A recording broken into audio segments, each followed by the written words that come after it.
Welcome to the Whiteman Air Force Base Newcomers Brief. I'm Colonel Jeff Schreiner, the commander of the 509th Bomb Wing. We live in a different world now with COVID, and we're going to be doing a series of videos from the different agencies around base in order to give you an idea of what Whiteman Air Force Base has to offer. I'll preface everything that you're going to see today with welcome to one of the most amazing missions in the Air Force. I'm going to talk just a little bit today about the mission and the history of the 509th Bomb Wing, and some of the tenant units that also operate out of Whiteman Air Force Base. With that, we'll get on with the briefing. Coming into Whiteman Air Force Base, one of the things that I talk to with our community leaders downtown and when I get out and about and telling our story is that really we are a full spectrum wing when it comes to combat operations in the Air Force. We go all the way from sandbags to the grand strategic mission, the nuclear mission that the United States Air Force brings with the B-2.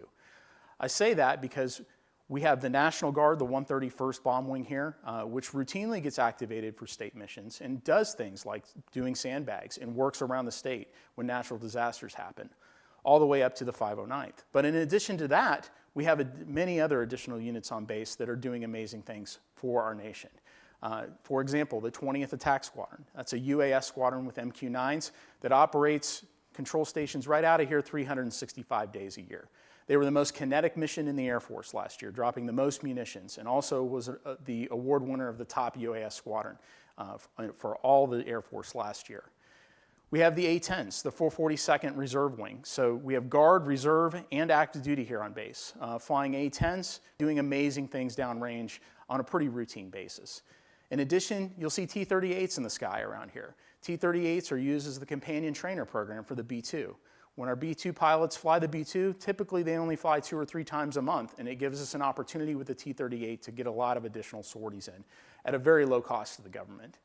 And then last but not least, you're going to see HH-60 helicopters flying around, and they are part of the 1st to 135th Army Battalion that's here. So pretty amazing mission, operating the full spectrum of conflict and war right here in the heartland. The 509th has an amazing heritage that you're coming into. So whether you're going to be a tenant unit on this base and part of what I call Team Whiteman, or you're going to be part of the 509th proper, you're coming into an amazing history. The heritage of the 509th Bomb Wing is traced back to World War II. So if you're not aware or don't understand, it goes back to the 509th Composite Group. The very first commander of that was Colonel Paul Tibbets Jr.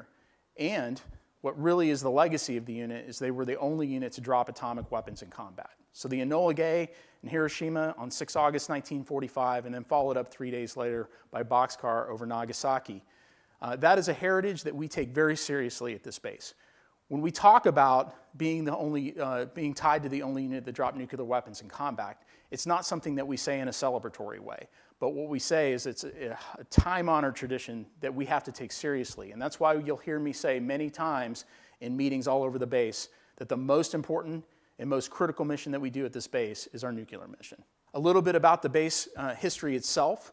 So our base is named after 2nd Lieutenant George Whiteman. He was a Sedalia native, so Sedalia, 2 of our sister cities that are very close. You have Sedalia to the east, you have Warrensburg to the west. 2nd Lieutenant Whiteman, obviously born in 1919, he was believed to be the first aviator that died in World War II. He was in Hawaii at the time, and when Pearl Harbor attack happened, he died basically running to his aircraft. So pretty amazing story and rich heritage and history, and one that's still honored here in the local Sedalia community. Each year they do a commemorative service where family members of Lieutenant Whiteman still attend. A little bit about the base and the basic landscape of what you're going to be getting into. The population of the base, we have about 3,800 active duty members that work here on Whiteman Air Force Base. At any given time, roughly about 5,000 additional family members and about 2,000 civilian employees on this base. Add in another 1,800 to 1,900 of reserve and guardsmen that are working on the base, and then another 4,600 or so retirees that live in the local area. You're servicing well over 17,000 people right here at Whiteman Air Force Base on any given day.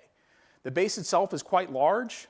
What you're sitting in or watching this video on this side of the base is really the built-up side of the base, and we have a lot of land on the other side of the base as well. So in terms of size, we're over 5,500 acres in terms of the size of the base. A lot of our folks live in dormitories, but a vast majority of our people live in the downtown and outside in all our different local communities that are in the area.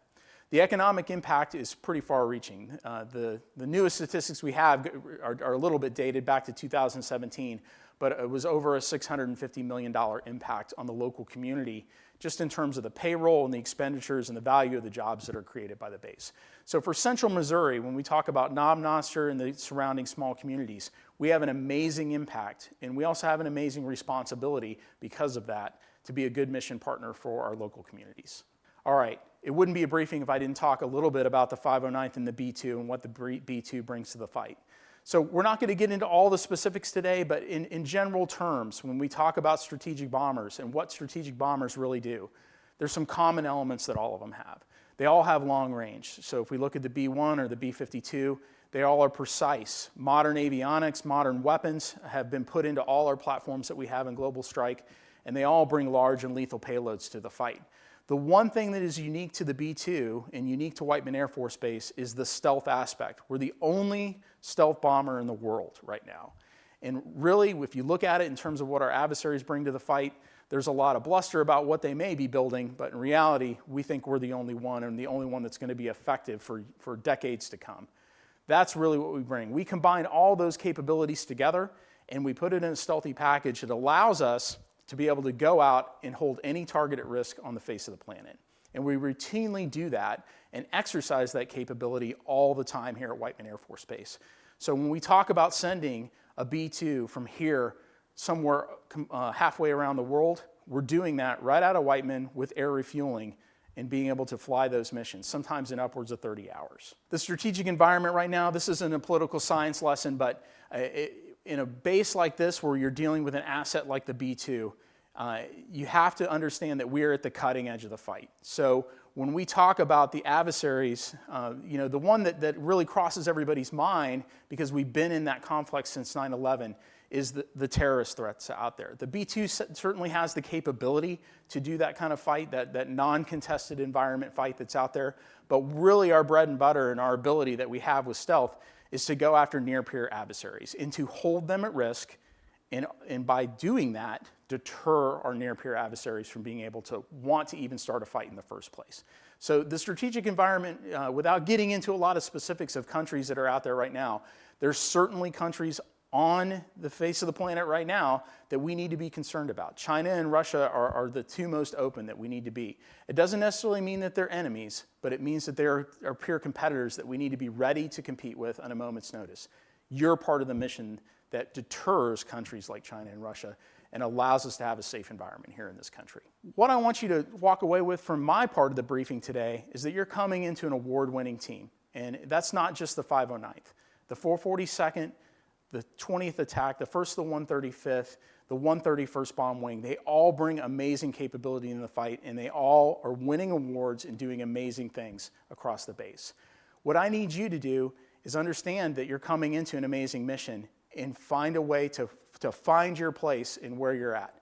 I've charged my commanders, I've charged my supervisors across the wing that their number one job when they get new people into the unit is to help them understand how important this mission is, and that every person that comes to this base, whether you're a guard, whether you're a reservist, an active duty, a civilian employee, a contractor, you're all doing amazing things to make Team Whiteman work, not just the 509th. So thank you for what you do, and we appreciate, whether you wanted to come to Whiteman or not, we appreciate you being part of Team Whiteman now, and I look forward to seeing you around the base.